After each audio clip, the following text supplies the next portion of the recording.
Okay. Good morning. Good morning, everyone. Let's see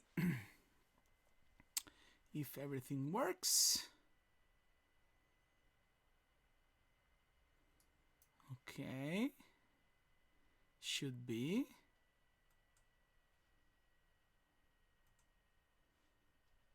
Ooh. Wait. I look like a ghost. Wait a second. Because, just give me a second. A real-time webcam adjustment. So it is here. This is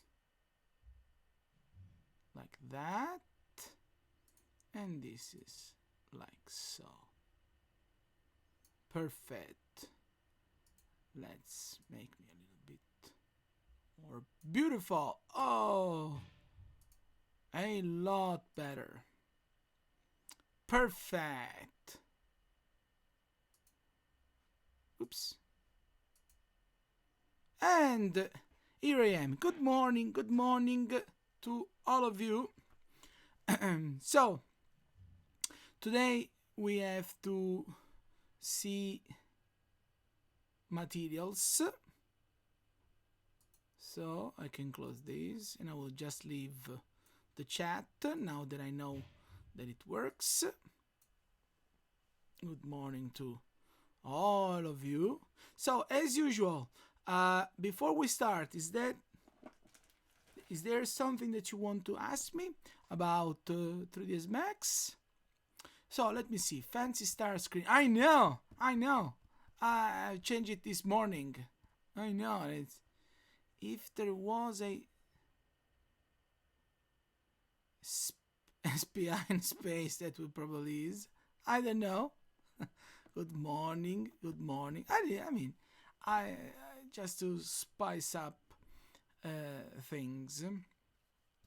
So, is there any particular question that you want to ask, or we can immediately start by knowing how to make custom materials?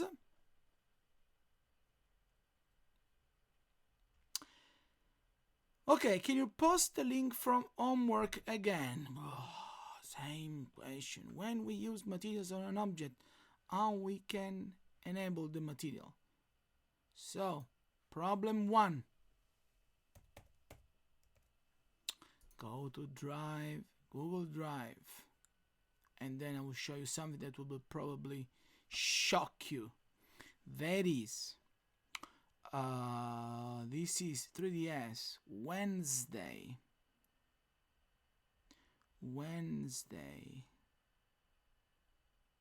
11 to 1, so it should be this one. So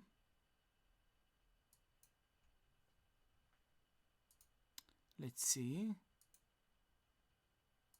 Okay,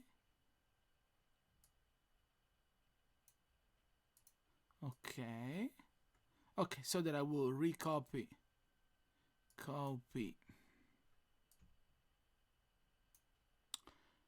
and the link is here.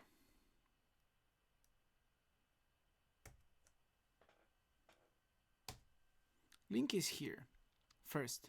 Second, I want to show you something shocking. That is this.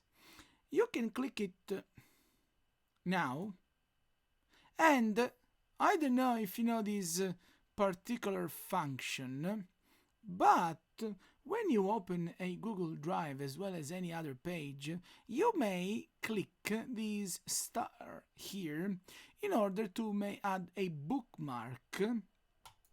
And if you do this, next time you will find the link in your browser and you don't have to try to look for previous videos, knowing and so on and so on. You add this fancy bookmark in your browser and you save the link to my great folder for homeworks.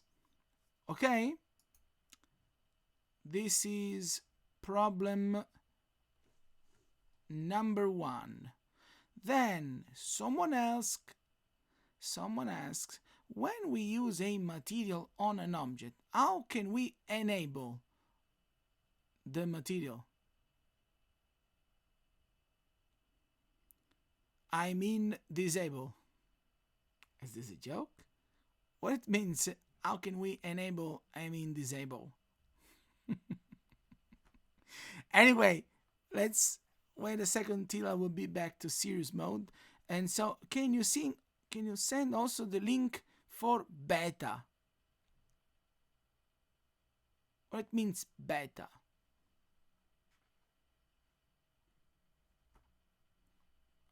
Probably you mean the class that is 9 to 11.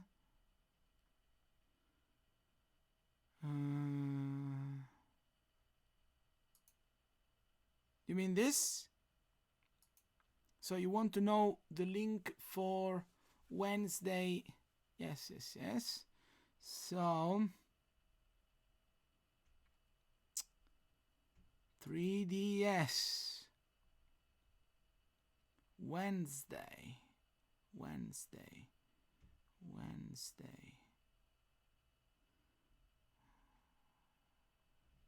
This one.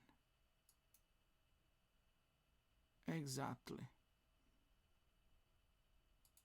Okay. Share. Okay. Copy.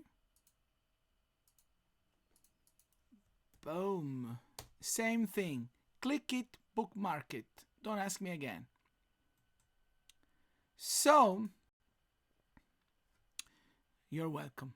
And so, this is something that is no problems.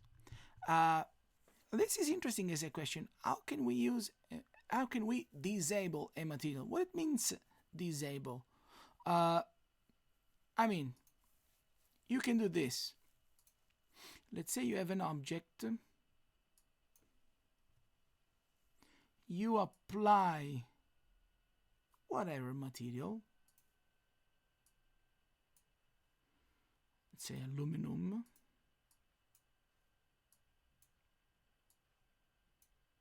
And now the object will have a material applied on it. What we can do is, we can do two things. We can understand that if I don't like this material anymore, I can simply swap it with another material. So let's say I can use this one. Just turn on the preview just to see. And each time that I apply a material on top of an object that has already a material, I remove previous one. But if, and I don't know why, you really want to delete instead the material from your object, deleting the material from the object is something that happens in this way. That is, you select the object that actually has some kind of applied material. And what you have to do is you click here into your command panel. You see utilities. Then you have to click more utilities because the one that we are looking for is not listed by default. So you click more and you find the utility that is called UVW remove. So this one. In this way, you click it. You click OK. And even if it is called UVW remove, once that you find this utility, you select your object and you can remove or the UVW or the material, and we will remove the material only. And we will have our object back to the situation where there is no applied material. Is this what you wanted to see? Is this the result that you want to obtain? Oh, great! Perfect! So, if there are no additional questions, I would like to explain you how to make our own custom materials. And I will use the one that is already here just as an excuse of showing you which is the result that we need to obtain. And if you see, materials that are made already into the library have a certain structure. What it means? It means that we have this thing here. This is the material itself. So the one that you apply to an object. And you can also see that it has a color code that it is blue. So this is also why I'm using blue in here. The material has dots that are dots on the left, and it has one dot only on the right. The one on the right is the one that you use to connect it to the object, okay? So we can call these the output of our material. But the material itself has also dots on its left, and those are input. What we can see is that sometimes next to the material there are these green elements instead. These green elements are maps in general for 3ds Max. We will quickly called pictures or textures, but they are images. And they also have a dot, but they only have one dot each. And this is their output.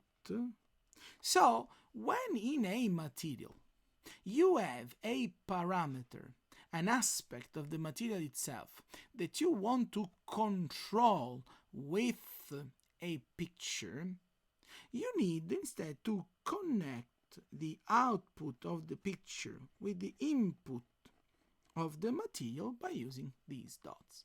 So you will create this basic structure, and just to make this again, the structure of your material will be this. Material as parameters, and parameters are receiving the informations from the left. You will have texture, and you will connect your wanted texture with a specific parameter, but also you will connect the material to your object like this. This is the structure of a material. And what we need to see today is how can we create our own material. Because creating a new material is nothing else than select a template, a gray material, and let me delete this one, from the library, and customizing it to our needings. So, when we want to create a new material, what we have to do is simply, we need to open the material editor. We need to look into the material browser, a very starting area of our material browser that is simply called materials. All of these materials listed here in this folder are materials that you can customize. Some of them are better, some of them are not that great. So to avoid any confusion, I want to explain one generic template that will give you the possibility to create whatever material you have in mind.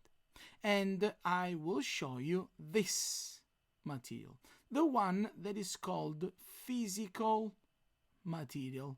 And I will drag and drop this material here. A physical material is a gray template that has a lot of parameters. So at the very beginning, it may look complex, but what is interesting is that in its complexity, we will see only certain parameters that will give us possibility to create whatever material that we want.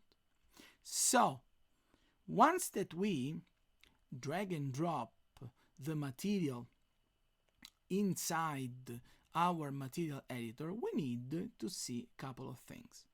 First of all, we want to explore all of these parameters.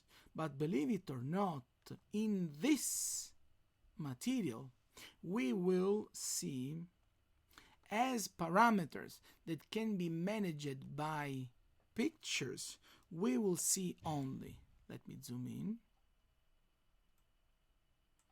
we will see only the one that is called base color, and we will see the one that is called bump map. We will see only these two parameters that can be managed by a picture. But if we double click on the name of the material here, by double clicking, we will see that the material becomes highlighted with this dashed boundary, and by doing this, we will enable numeric parameters too. And again, look, there are billions of parameters in here. And again, before you freak out, you need simply to know that we won't explain them all. We just need to explain those that are more significant and more interesting. So we will see again. We will see only base color here. No. We will see base color here. We will see how reflection of a material works by explaining these two numbers, the one that is called metalness and the one that is called roughness.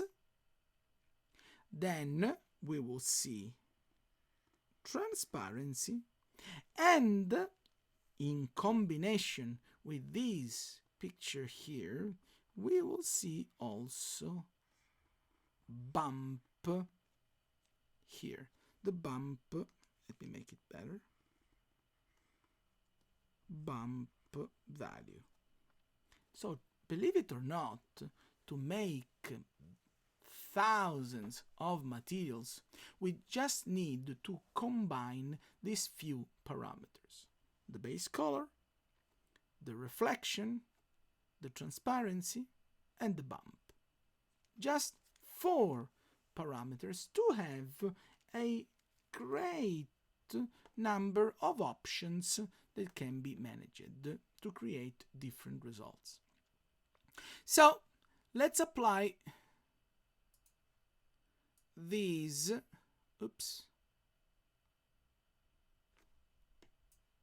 this to our box, but also, because this box looks so sad and alone there, let's create a few more things.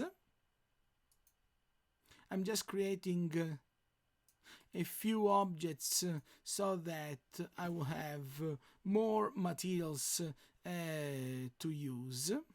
Let's say, it's okay, cylinder here. Okay, just to make my scene a little bit more interesting. So first material is this one, and I will connect these to my box.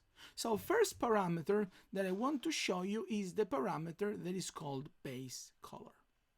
Base color is a parameter that can be managed in 2 slightly different ways. If your material has a continuous color, so if your material is just red or blue or gray or yellow, what you have to do is open the material, so double click on it, find base color, and here where you see this color gray, this is just your starting option. If not, if you don't want it gray, you just click on it and you can give your material the color that you want.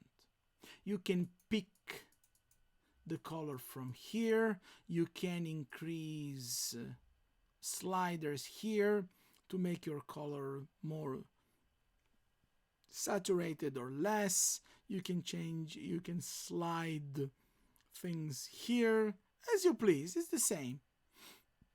But in here you see the preview of which color you are selecting, and only when you like the result you will click OK. Boom! And now, instead of having that gray continuous color, you have this kind of dark yellow tone.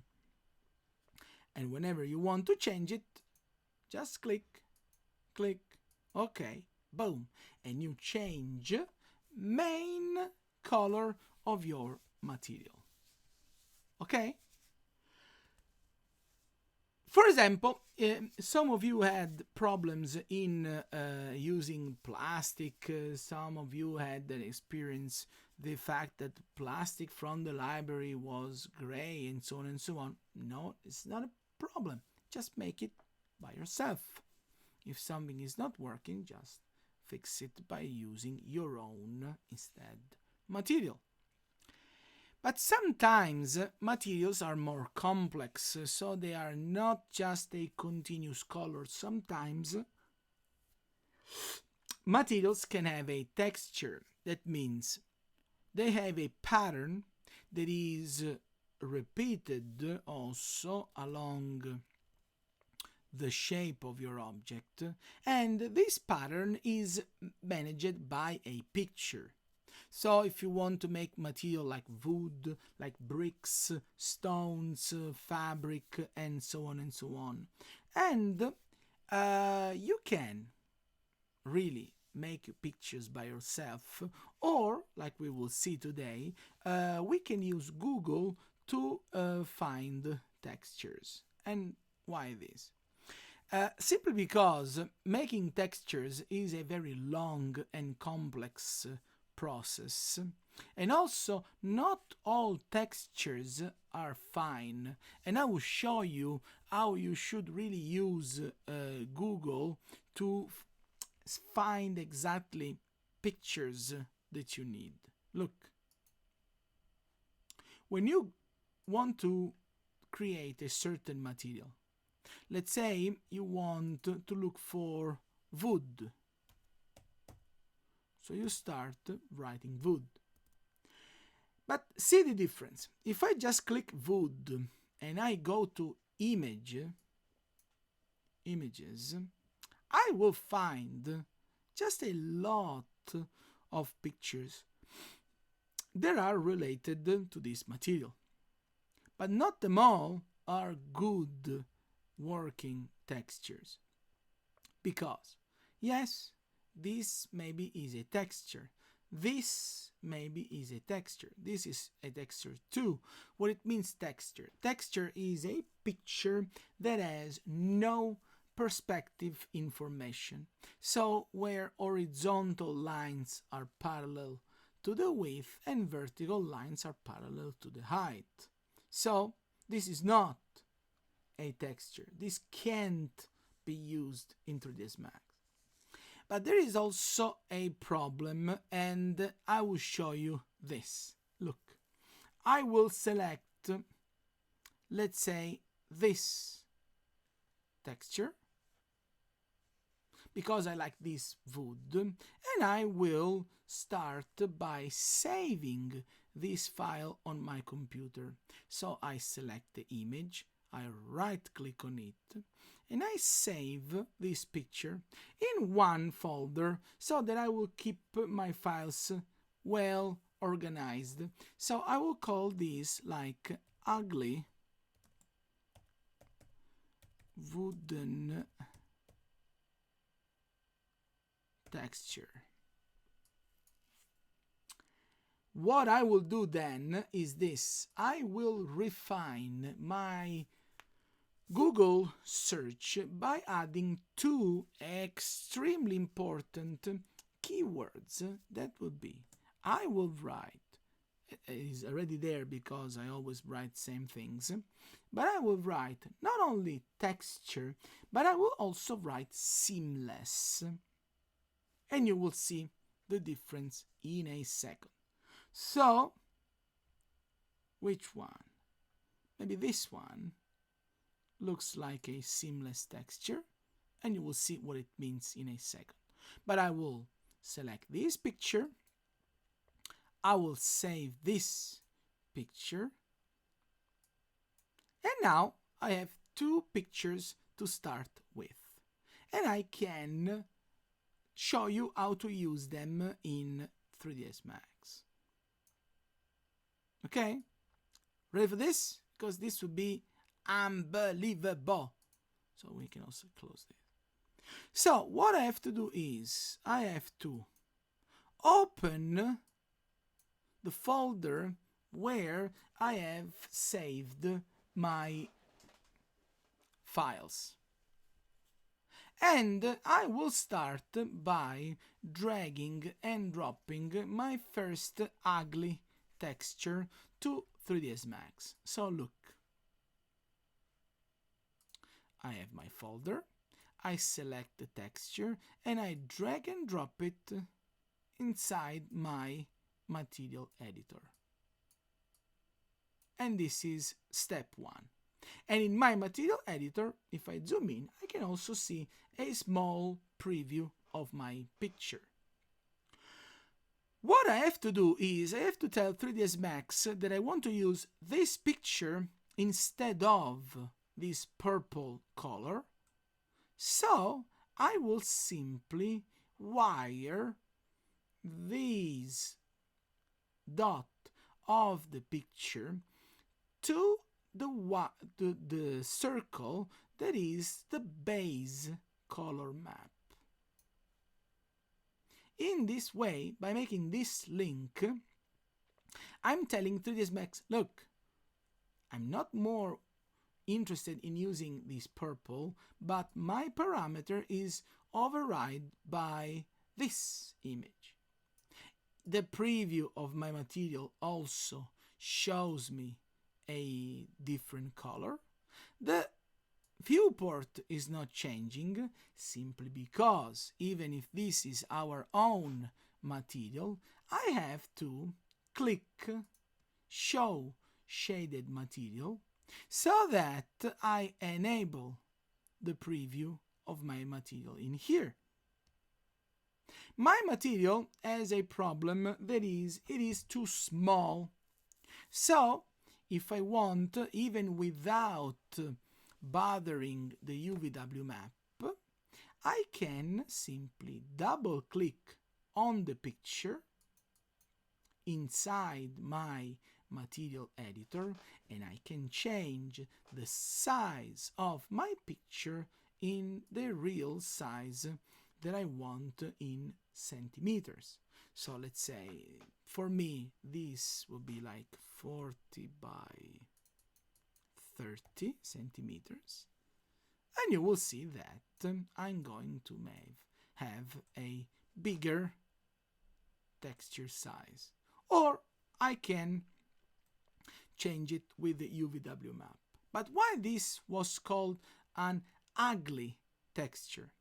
Because technically the process is working. I have used a picture instead of a color. But this wasn't a seamless texture. So the result is that simply I have this visible, unpleasant, repeated parts that are clearly making my texture, my repetition of my texture clearly visible. And this, let me tell you, is not only unpleasant, but it is also wrong, because look here. If my texture is not seamless, you can clearly see this cut line here. I will delete this yellow, where you see that wooden fibers are going here, and then boom, they are cut, and here they start in another way. You can see this wooden fiber here, boom, that then starts here, here, and there. This is a texture that is not a seamless texture. So let's repeat the process, but this time I will use a lot better texture. That is the one that I have downloaded by looking for wood seamless texture. So again, I drag and drop this second image, and the one that I had before I just delete it by selecting it and by clicking delete on my keyboard. So now the material has no attached picture, and I will wire again this new one. I can start already seeing that it is looking better, but even here I will double click and I will change the size of my texture, and for example I will try for these like 60 by 30, because this is a rectangular image, so I don't want to distort it. I want to keep proportions between width and height. But now, look how good is this texture here. Only if you have a really trained eye, you can really barely see that it could be better. There is a small visible seam line here, but I mean, this is a lot better. It has not those clearly visible cut connections in between, okay? And especially if you have like a close-up shot in here, this picture works 100 times better than the previous picture. Okay? Let me show you two more examples of using images for the color, because sometimes, especially for the size, students have a few doubts. Filtering by size is not as important as you may think, because simply because when you will render these images, when you make your 3ds Max rendering, it is important to understand this. My final render, let's say, will be a picture that, it is very hard to make a very high resolution rendering. So maybe this image will be 8600 by 8200 pixels. So if in your rendering you have, like in perspective, no? You have, let's make it black, all of your objects. You have these, you have cupboards in here, you have, and no, okay, wanted to delete this one. You have your wall,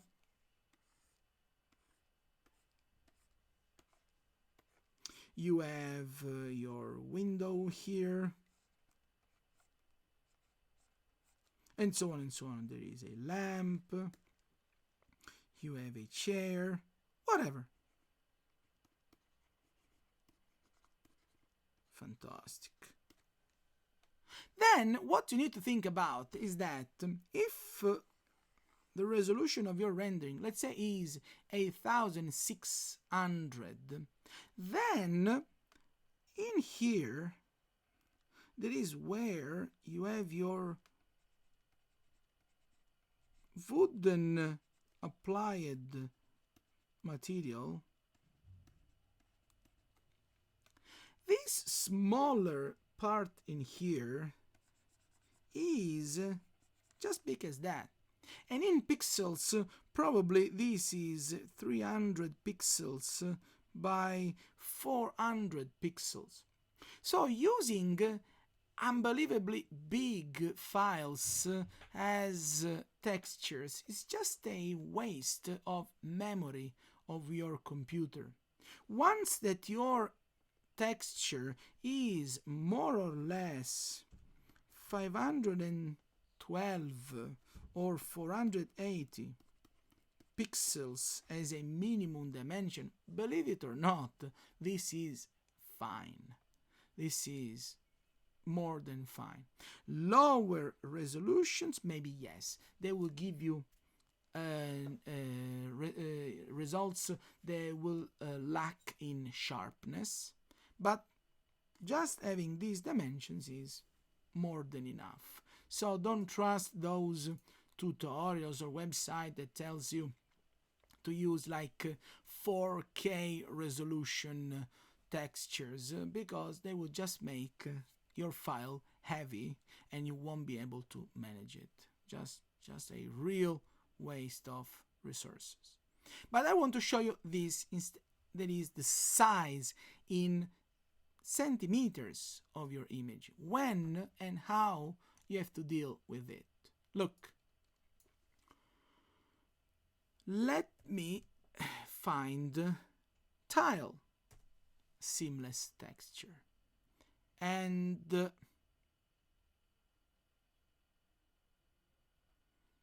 is this seamless? This is not.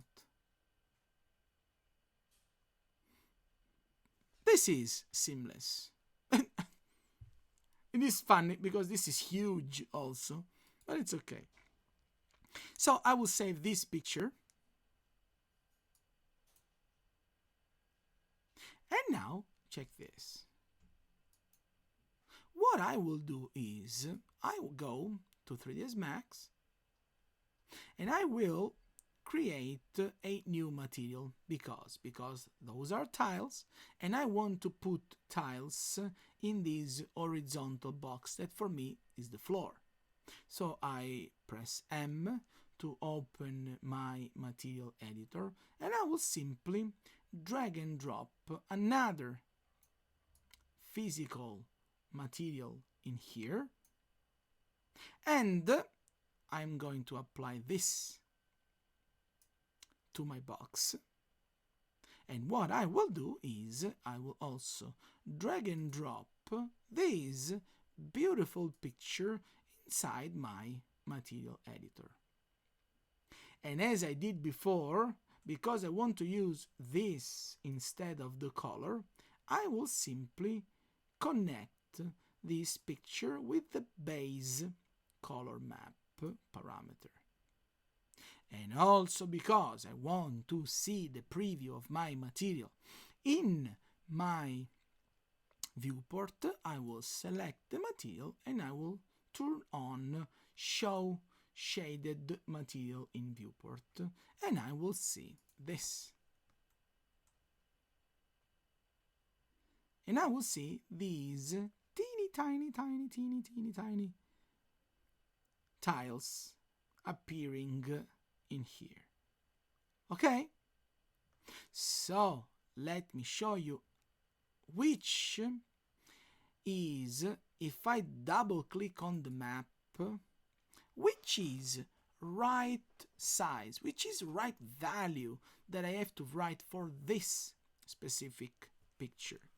Because I have not to guess now, like I did for the wood. I have to be a little bit more precise, and I have to make this simple consideration. Look, I open the picture just to show you that this picture is about tiles. And what I have to think about is this. Well, if this is a tile, how large is my tile?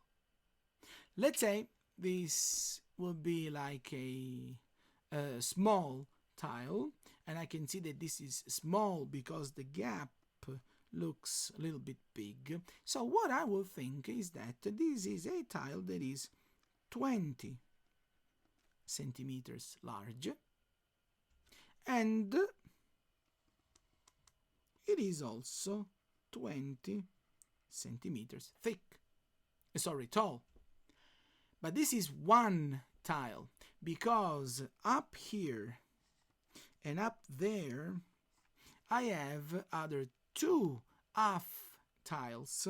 So I have that this would be 10 centimeters because it is half tile. This is 10 centimeter because again this is half tile. And the same thing happens also in the width. Plus, I can clearly see that along the width and along the height there are these two gaps. They are, it is fair enough to say that they are at least 1 centimeter of dimension for each. So here it is 1, here it is 1. So if I consider all of these and all of that, in reality this picture is about a surface of, in real dimension, that is 42 centimeters large, so the width, that is 10 plus 1 plus 20 plus 1 plus 10, and the height will be the same also because it is a square image, that is 10 plus 1 plus 20 plus 1 plus 10. So in reality, real scale of this image will be 42 by 42 centimeters. So I just go to 3ds Max, double click on the picture, change the size, 42 by 42. Boom! And I have my phenomenal material applied and correctly scaled, so the dimension is 100% accurate. If you want to try, just without any snap, but if I make a box from here to here, the box will show you that it is 20 centimeters large. So look, I make it 20, and if I move it, you will see that it will perfectly match the size of my tile. So I am 100% sure that by giving those dimensions to my image, I have that these tiles are 20 by 20, and in this way I have not to guess which dimension my texture needs to have. Okay? Was this clear? I will make another example about size, but just to ask you, I'm just asking if this was clear, first of all.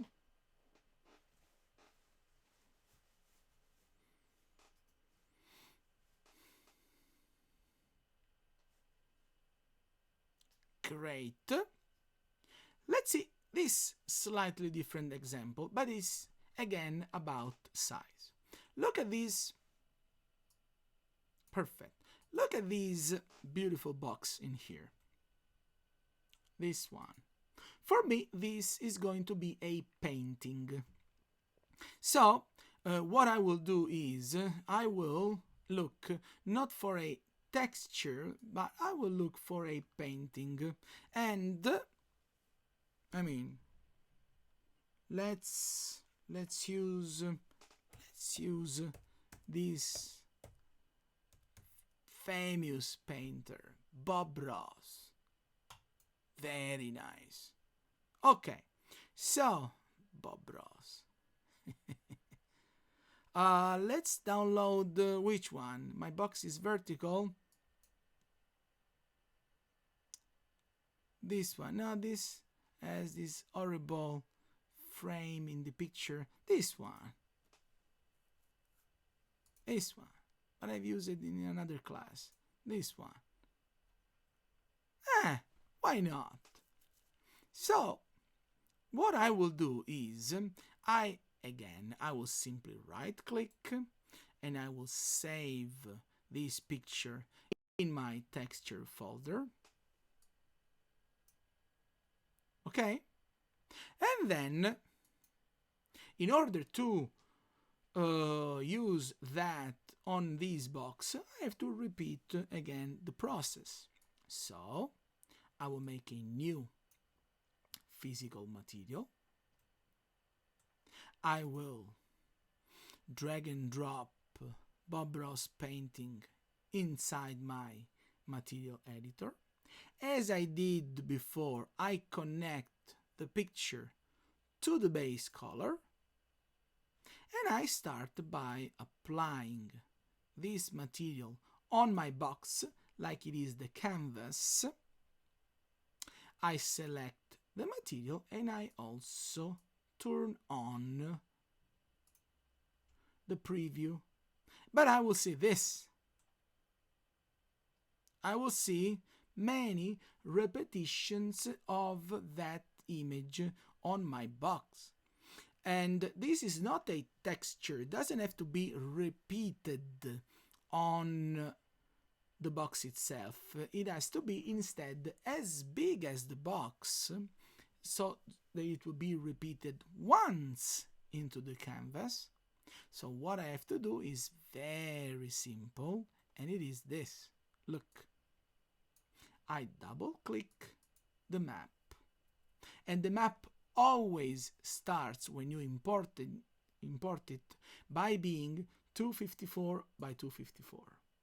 But what I have to do is I select the box, I go to the Modify tab, and my box is 95 point whatever large, and it is 140 point whatever height. So I will select the length, that is the horizontal parameter. I right click on it and I copy this value, and I select the width of my image and I right click and I paste it. Then I select my vertical box dimension and I copy, and then I double click on vertical dimension of my image and I paste it, and boom! Now I have that image size matches box size, so in this way my image is perfectly repeated once along the length, once along the height, and my box actually works like a real canvas where there is this painting. Okay?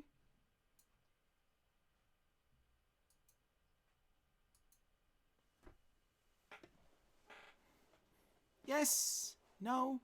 Maybe?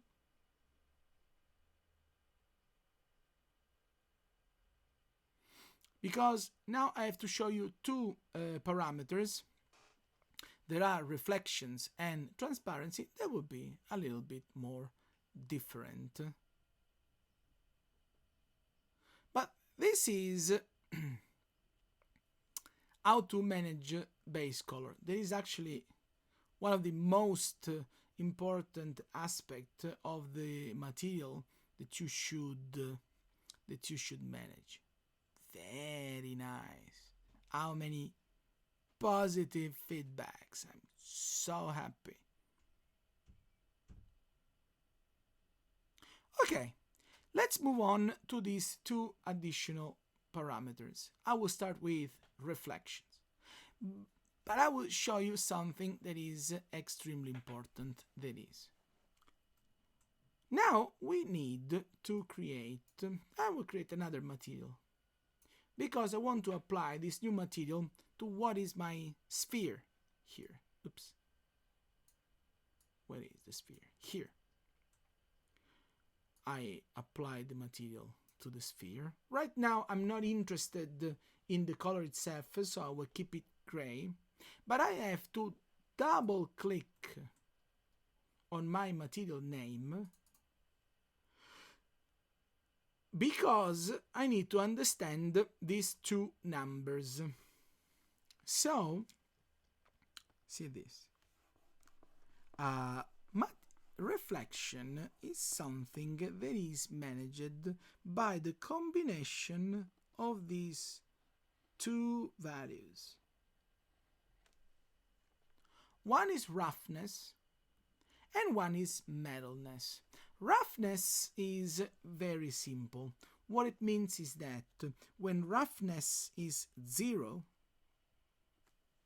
my material is very glossy and very reflective.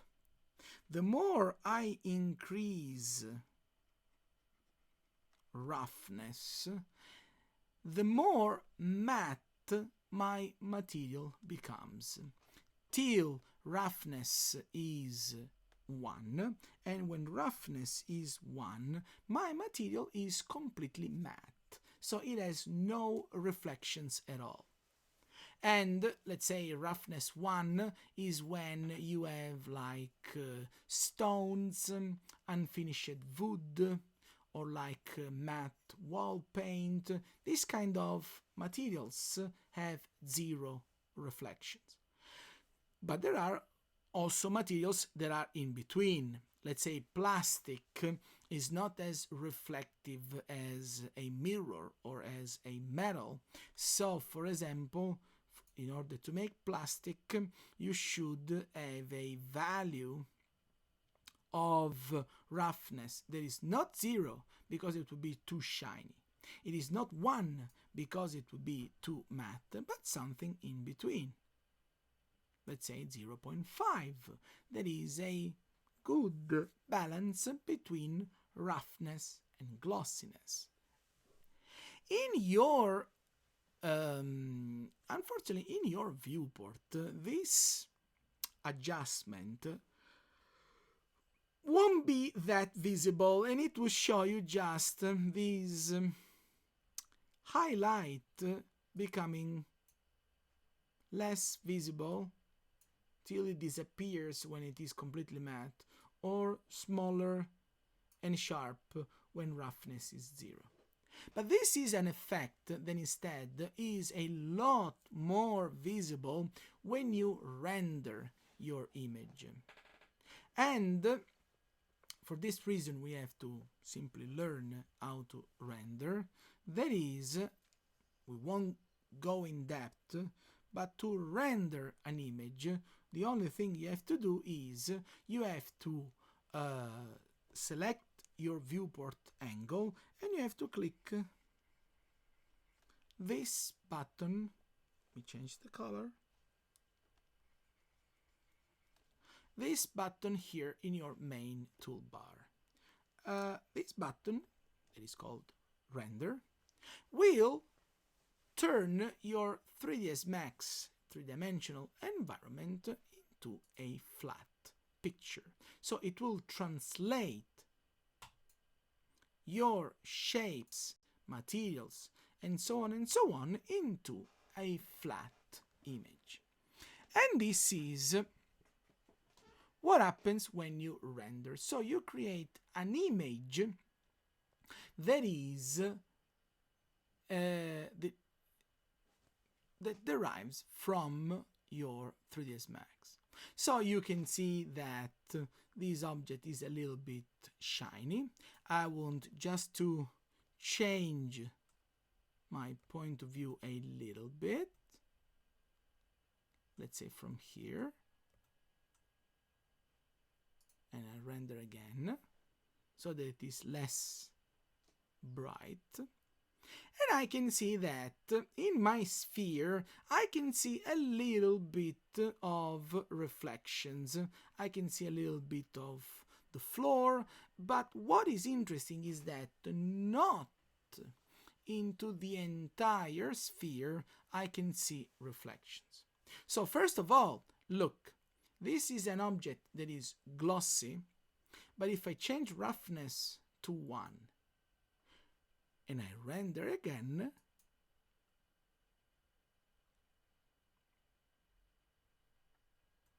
you can see no reflections at all on the surface of my object. So first of all, roughness makes this. Roughness changes the amount of how reflective my object is. So what is this second parameter that is called metalness?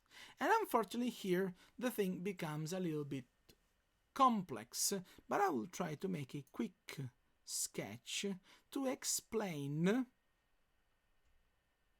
what it means, metalness. That is very simple. Say this. In reality, there are 2 categories of objects. Based on reflection behaviors. There are metallic and non-metallic. What's the difference? The difference is very simple. A metallic reflection means that if this is my reflective surface seen from whatever angle, if there is an object here and if my eye is there, I see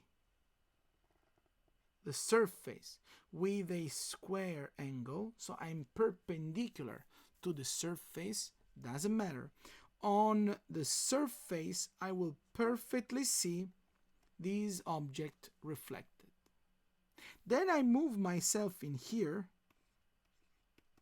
I look at the same surface, but now I have an angle that is less than 90 degrees. Doesn't matter. I will see same exact reflection of this object on this surface. I move myself in here.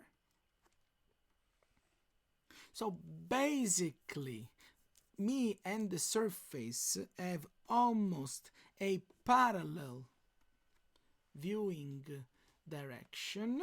Doesn't matter. The reflection will be there with the same sharpness, same definition. This is a metallic reflection, a reflection that doesn't change according to where you look at the object. Non-metallic reflection is exactly the opposite, and it works like this. For a non-metallic reflection, if your vision is perpendicular, this object won't show you reflections at all. And believe it or not, a lot of materials have this particular behavior, like marble, glass, plastic, all of these. And what happens is that if you have this angle between you and the reflective surface, there is no reflection.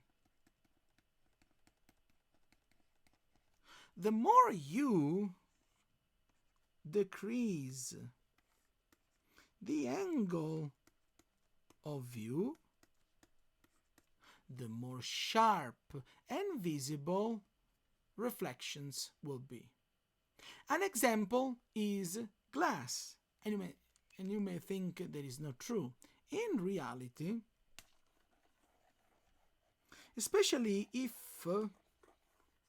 you have glasses, you can see this, because if this is lens seen from the top of your glasses, your eyes are having this viewing direction. The viewing direction is perfectly perpendicular, so you don't see any reflection on your lenses. But if you have glasses, look, and you are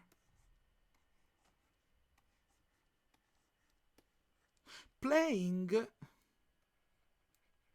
poker with your friends,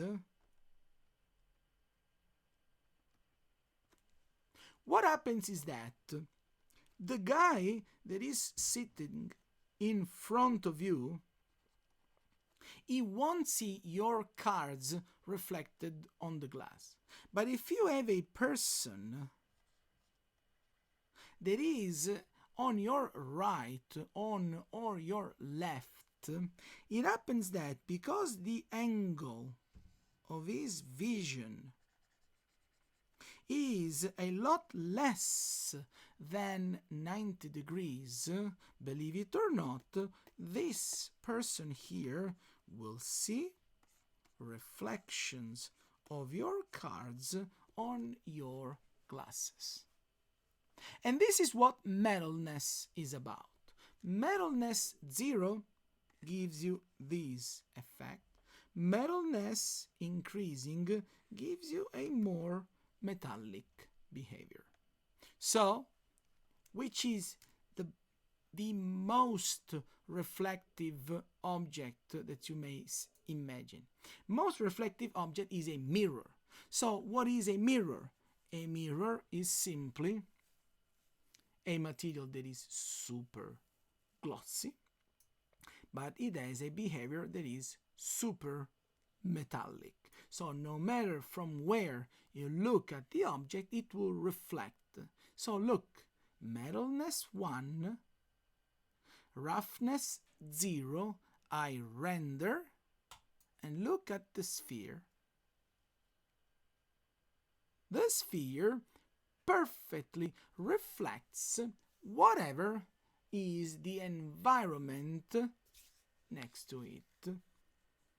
because I have increased metalness to the maximum and roughness to the minimum. I can make different variations of these two parameters, so instead of using just opposite values, let's say if I want to make steel that is a little bit reflective, or chrome that is a little bit reflective, but for sure not as reflective as a mirror. So what I will do is I will slightly increase the roughness, I will slightly decrease metalness, I will render, and my object will look like chrome rather than a perfectly polished mirror. So I can see that it is a little bit grayish, but I can see that it's still highly reflective. I can make aluminum by keeping same metalness but by increasing roughness. And very high metalness, very high roughness. This object, maybe too much. Sorry, it's a little bit too much. So let's say 0.5. But now this will start looking like aluminum that is still a metal behavior, so it has a very high metalness, but it is pretty rough and reflections are very blurred on the surface of my aluminum element. Or if I want to make plastic, I will do the exact opposite. I will decrease metalness, I will decrease also roughness, and for example this would be like gray plastic. So in front of me I don't see reflections because the surface is basically perpendicular to my viewing, and sides only will show me a little bit of reflections. Okay? Till here? Is reflection clear? Because if reflection is clear, transparency will take 1 second, and then I will just explain bump.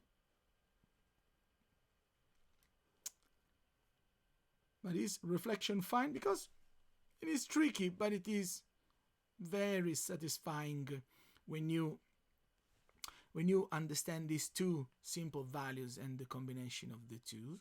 Perfect! So let's see transparency then. Transparency is something that it takes 3 seconds, because transparency 0 means that you can't see through an object, but the more you increase transparency, the more transparent the object will become. The only thing that you need to understand is that transparency, because it is a physically correct simulation, transparency depends a lot from the thickness of your object. And I will show you these 2 examples that will be, let me tell you, unbelievable. So see this. I will use a cylinder, but I will create, just because I'm lazy, I will create, instead of another cylinder, a tube.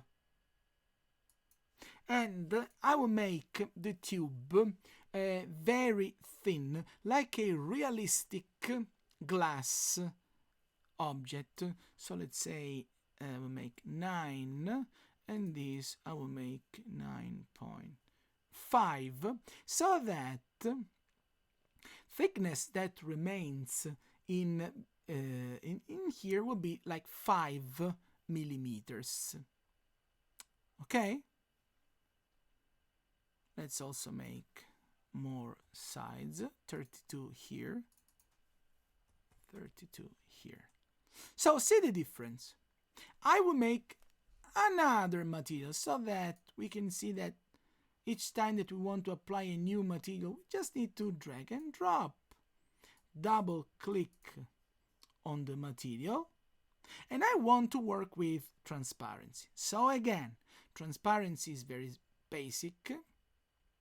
Transparency 0 means my object is opaque, and let's check it. So I select both elements and I apply same material. So check this. Transparency 0 means that my material is opaque. So if I render, I will just see these two cylinders that are covering what is behind them. Okay? Like this, just change the point of view. I don't like it. Wait a second. Here. Exactly. So I have these two cylinders. Transparency 0 makes them opaque. If I increase transparency, I will show you an exaggerate example. If I make transparency 1 in my viewport, I will just see these becoming transparent and it looks like I can see through them. But if I render, I will have a more precise simulation and see the difference between these two elements. One, there is an object that is full inside, and one, an object that has a small thickness. So I render, and I will see this. As you can see, behind the cylinder that is correctly built, you can see through, while the one that is full of glass distorts the reality that is behind. So it acts like a glass prism, rather than like a, let's say, a bottle that is made in glass.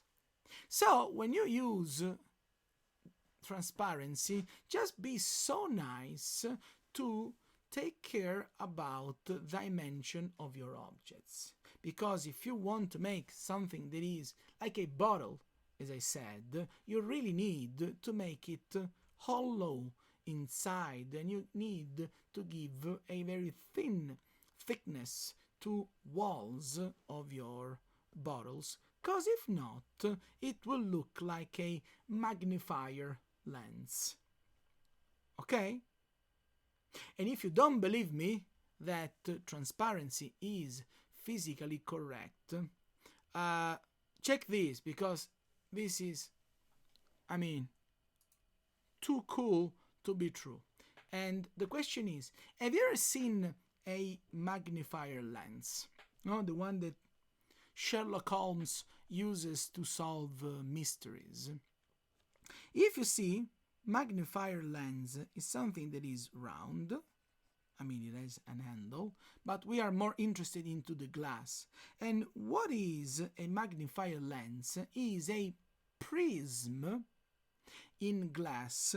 And if you look at this prism from the side, you can see that it is round here, but it is also round like that.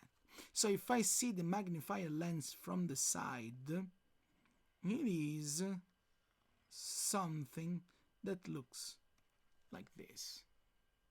So, how to make a magnifier lens in 3ds Max? It's something that takes a second. You do this. You make a sphere, and you use scale, and you squeeze it like that. So now the magnifier lens is round from the front, but it is also round, a little bit round from the side. And check this. If I apply glass, so that transparent material, to this particular shape, my material is transparent. My material looks fine into the viewport, but if I render, I will see a realistic simulation, and look, in that lens I will see a bigger version of what is behind it. So if I point these here, where there are these tiles, and I render, instead of seeing through, I will see this weird, gigantic result, and I have a behavior of a real lens rather than seeing through it. So, if I want to make instead a real glass panel, I will make a very, very thin box. This is 4 millimeters. It's okay. So I will apply this material to my box, and if I render instead, this will really act like glass. It is thin, it allows me to see through, and it will be a more precise simulation. Okay? You can also combine transparency, for example, with roughness. So you can try making like frosted glass. So if you have roughness but you have transparency, you create the effect of frosted glass. Okay, because your transparency will be applied to a material that is not polished, and this is exactly what frosted glass is about. It is glass that is basically, instead of being smooth, it is not very precise on, not polished on the surface. Okay? Because if transparency is fine, I will show you last parameter that is a little bit tricky, but it will give you again a lot of satisfactions. That is called bump. So, is it okay for transparency? Yes? No? Maybe? Tell me.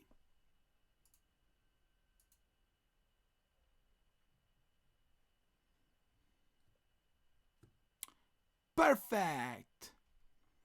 So, let's see this last parameter of a material, but that will leave you, I would like to say speechless, but I'm creating another word that is called, it will leave you chatless.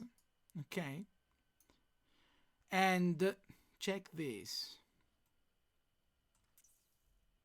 So let's create another sphere.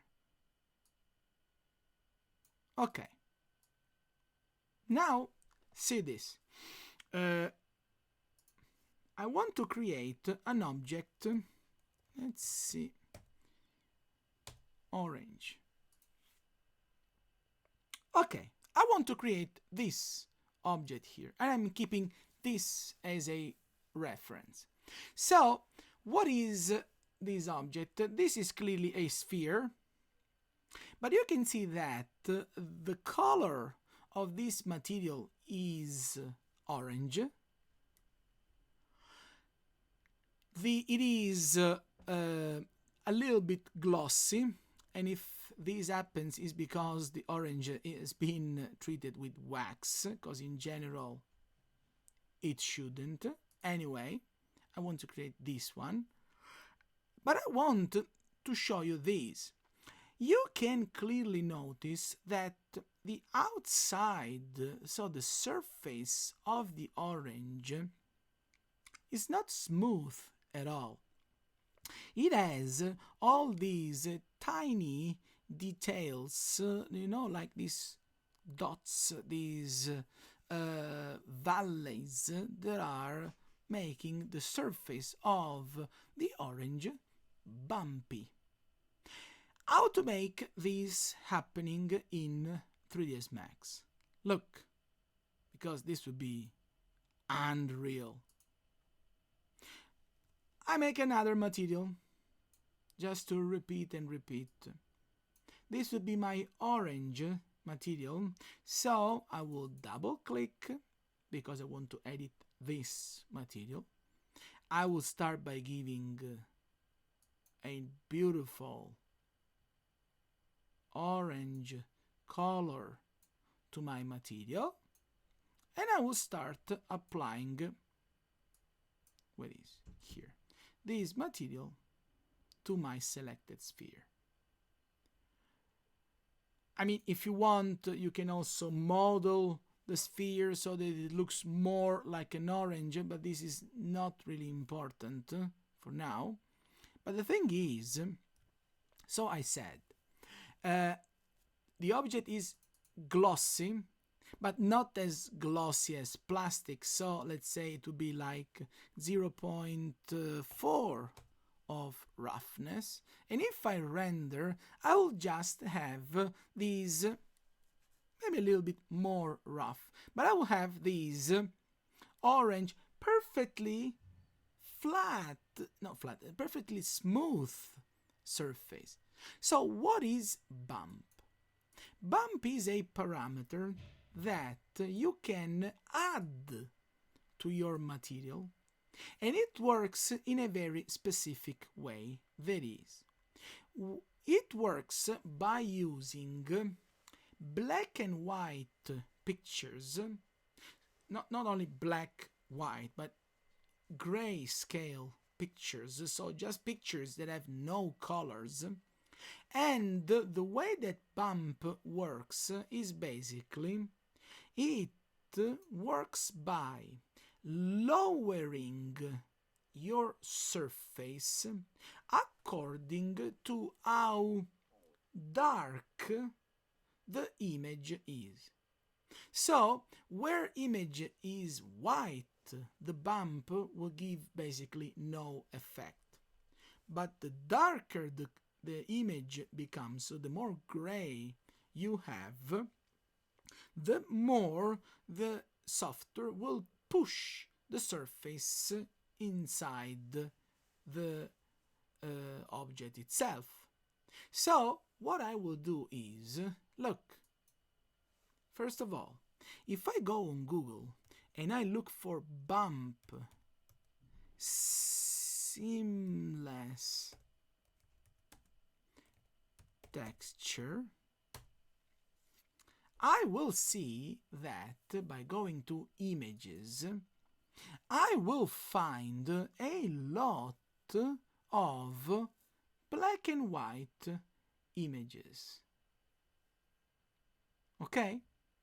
I am looking for a specific image that should look more or less like something like these, where I have holes basically that I want, dots that I want to push. So let's say this is baseball. Probably if I write also orange, it would be easier. No, oranges. Yes, this is the effect, but it's okay. Let's use one that is very close. That is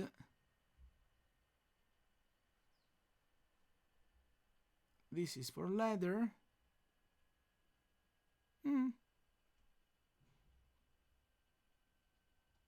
This one. I can't decide. This one. Okay. So let's see what happens. I save this picture. I make same process that I did before with just regular images that I was using for color. So I open the folder, I drag and drop the picture inside 3ds Max, but the trick now is that I have to connect this picture not with the base color, because the base color for me is orange, while I have to connect these with the parameter that is called bump map. But even here I have to double click, and in this case there is no written rule. I have just to try, let's say I will try 20 by 20. I have to change the size, but now let's see if it works, because my previous render was looking like this, where my orange was perfectly smooth into the surface. But if I render now with this bumpy texture, let me zoom in more, and let me also decrease glossy, so I will make it more rough and a little bit darker too. Exactly. So just to make it visible. But if I render now, see the surface of my orange, hopefully.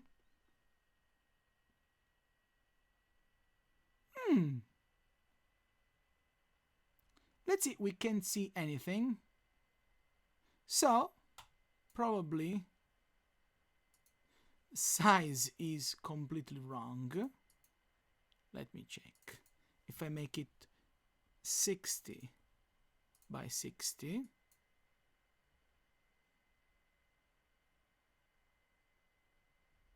oh, look at that.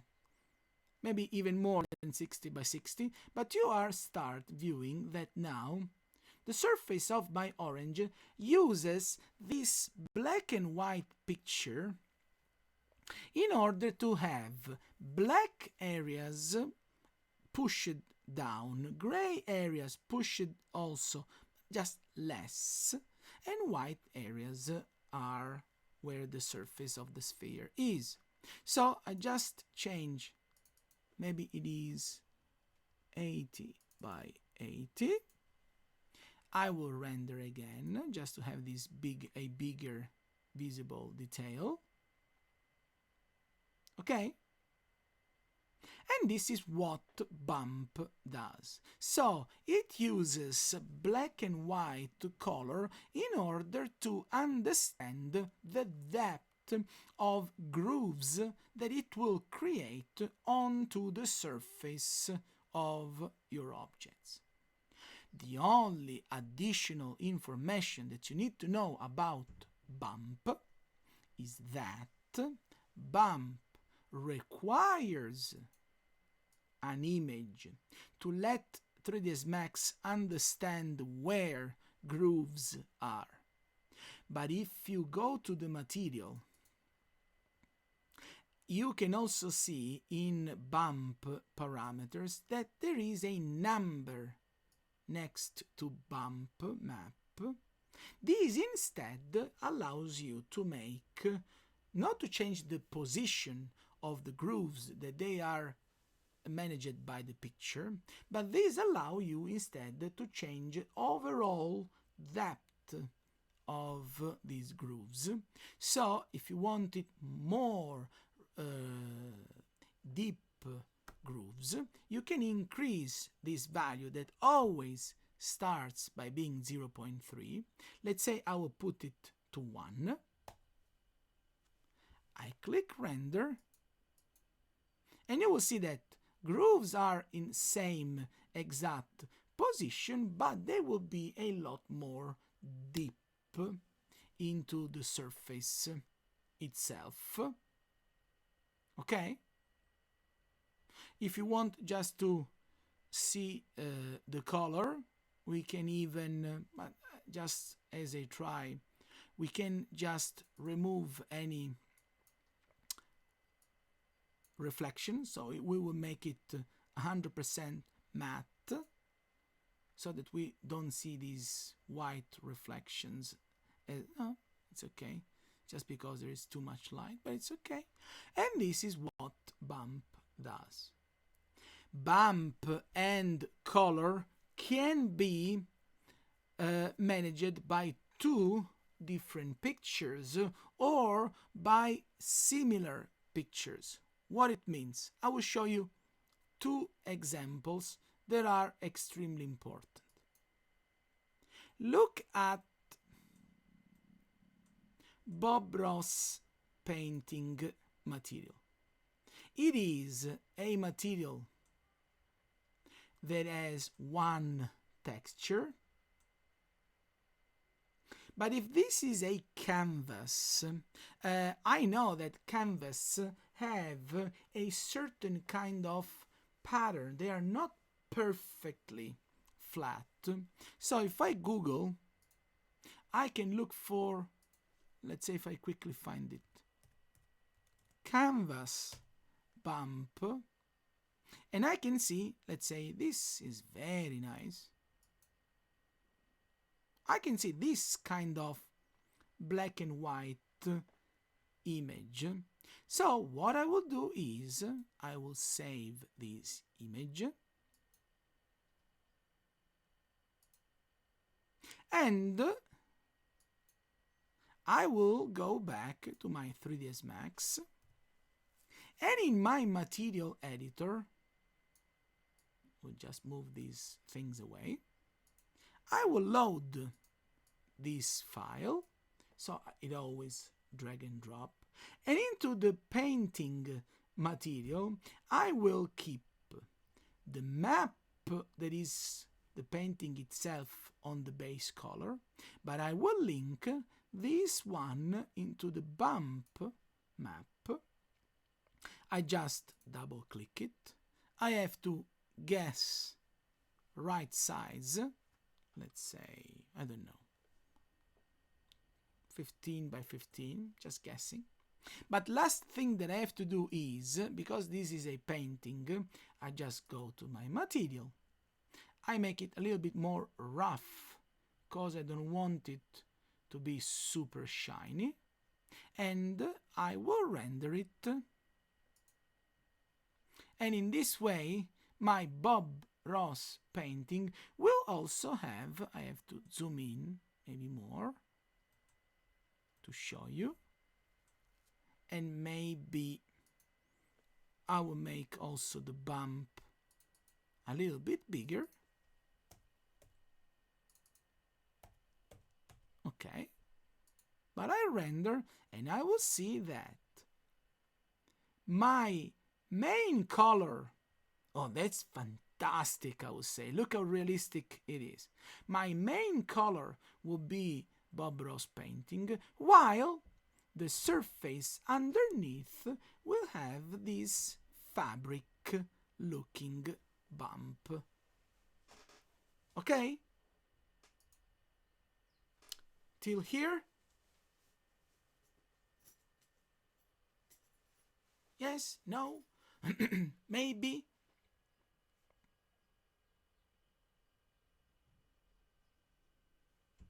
Tell me something? Because in the meantime, that I wait your answers, I need to ask you something that is, do you have any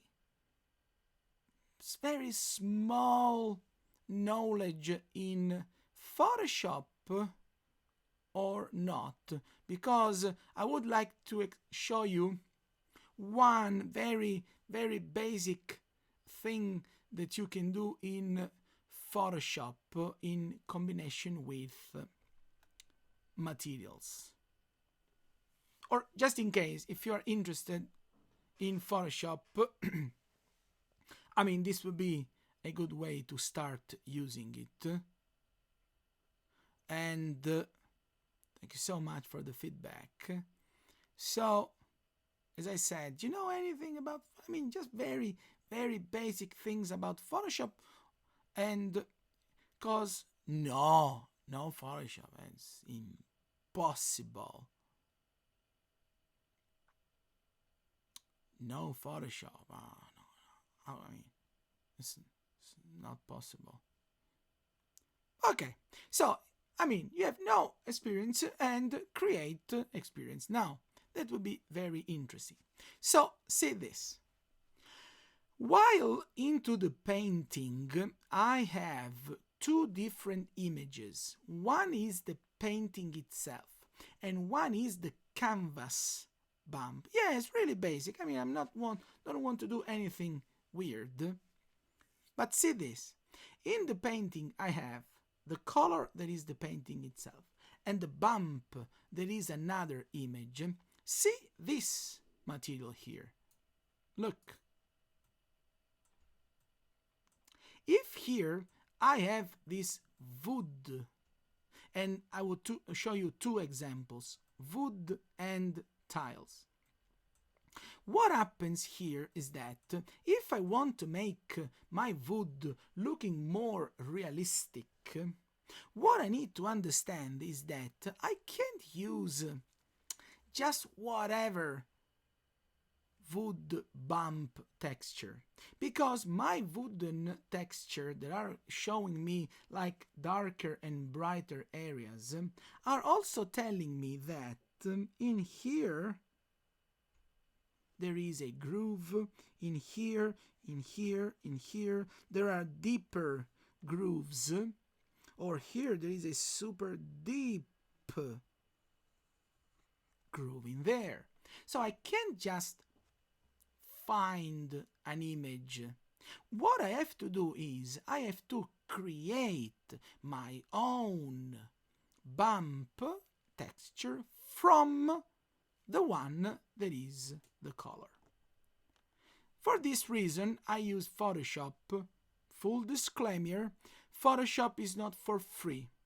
You can buy it as a student at a fraction of the cost, but it's not for free.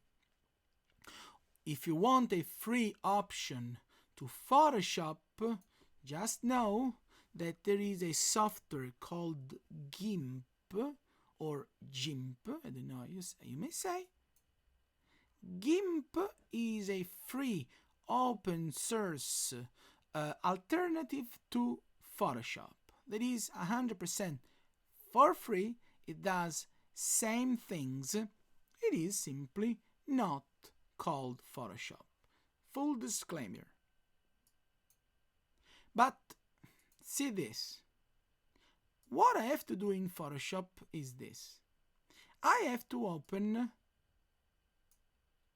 my wooden texture. And I can see that this has colors because it is the one that I have used for colors. So what I have to do first is I need to keep the one with colors, because it would be the file that manages the parameter called base color. But first thing that I will do will be I save these with another name so that I make a copy of it, and I call it with the same name, but I just add the word bump to remind me that this will be about bump. And I save it. So I will edit a duplicate of my original picture. And what I will do is I will turn this into a bump map by making something extremely simple. That is, I will remove saturation, so I remove any color information, and this happens by going to Image, Adjustment, and I use Desaturate. But also, because I want to make my black lines, my grooves popping up, and I want to add a lot more contrast in between black and white areas, I will also go to Image, Adjustment. I go to Brightness and Contrast, and I play with these two values. So I will add more contrast, a little bit more brightness. I click OK. And if I want, I can repeat this process. So I go again to brightness, contrast. This time I will just increase the contrast to make more black those that are black already. Exactly. And I create this duplicate picture that I will save. So I have created my own bump map for my own wood material. So now I go back to 3ds Max material editor. My wood material is here. It has this wooden texture for color. Lovely. I will also drag and drop my bump black and white picture that I will connect to the bump channel. But because I want that my grooves and my wooden fiber must perfectly match in this material, I will simply read the size of my color map, that is 60 by 30, and I will use same exact dimension even for my bump map, that it basically is same exact file, just in black and white. But in this way, when I will render my wood material, it won't be just flat wood, but it will have all these visible grain along its surface. You can clearly see it here.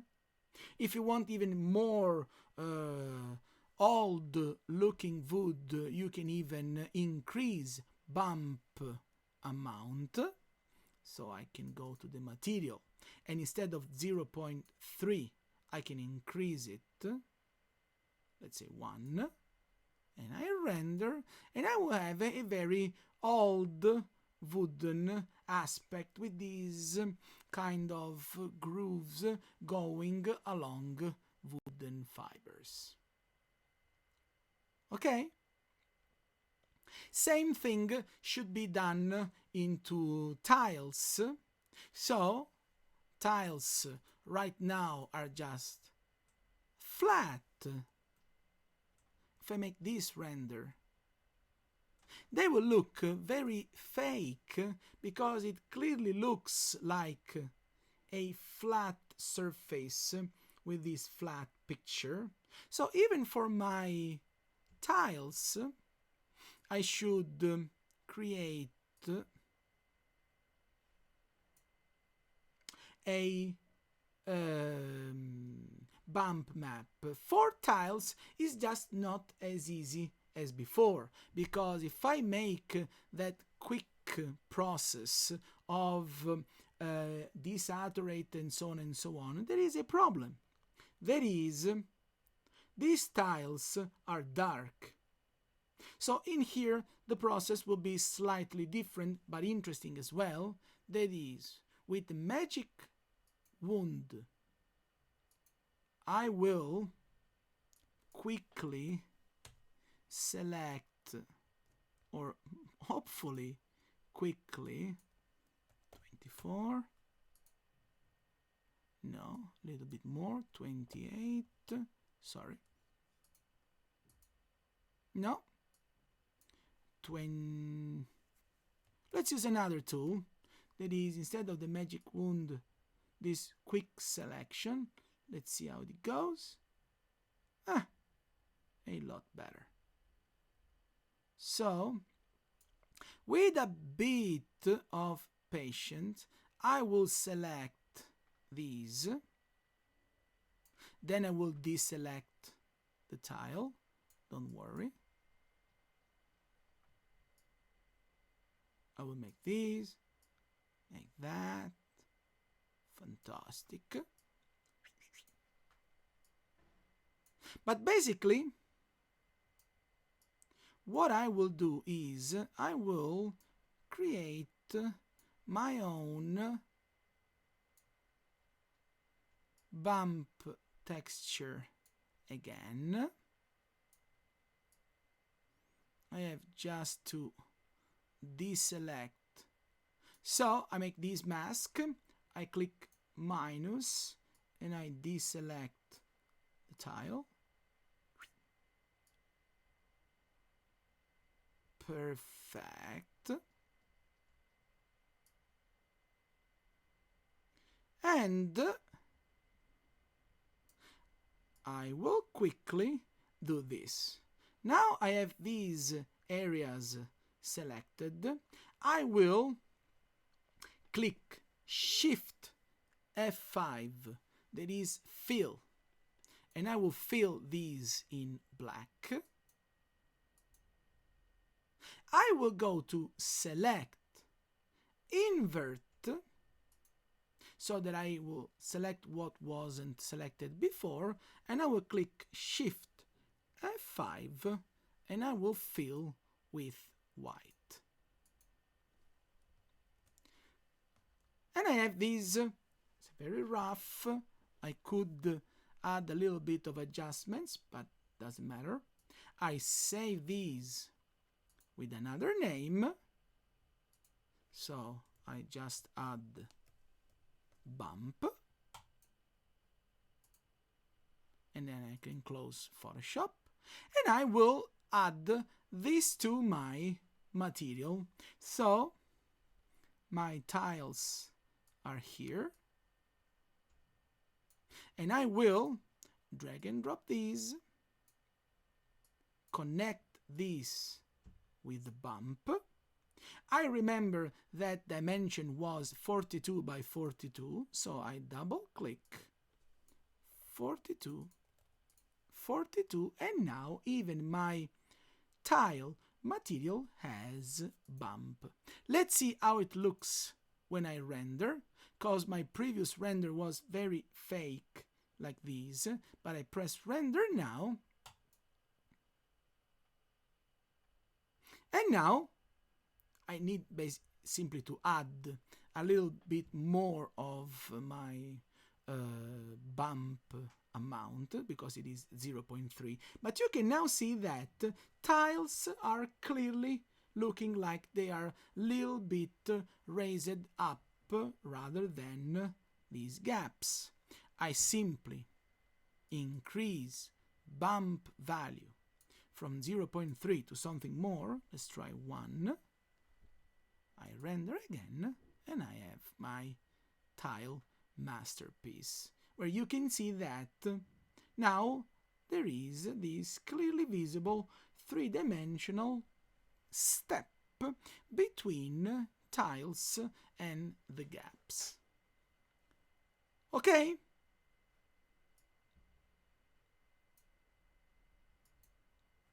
Yes? No? Maybe? I mean, Photoshop is not that hard. Also, we are using it just a very basic functions.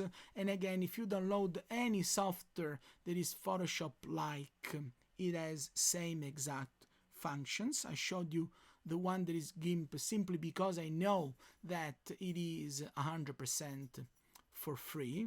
There is another one, it's called Affinity Photo, that costs us a little bit. It is like 40 euros lifetime, but it does the exact same things as well. Okay, so for today this is enough.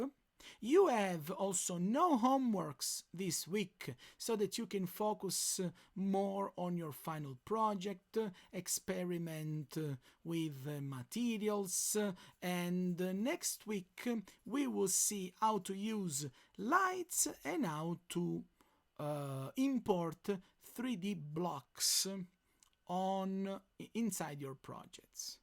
Okay?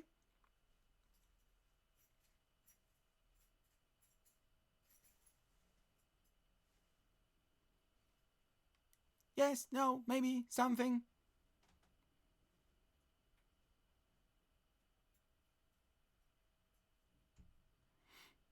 I'm waiting.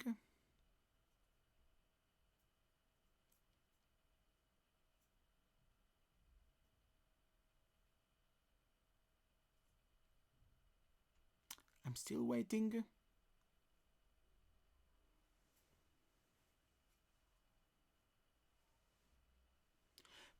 Perfect. So, it has been a pleasure, and for now, bye everyone, and we will see next week, Wednesday. Okay? Bye everyone. Let me stop so that I will go to prepare lunch. Bye.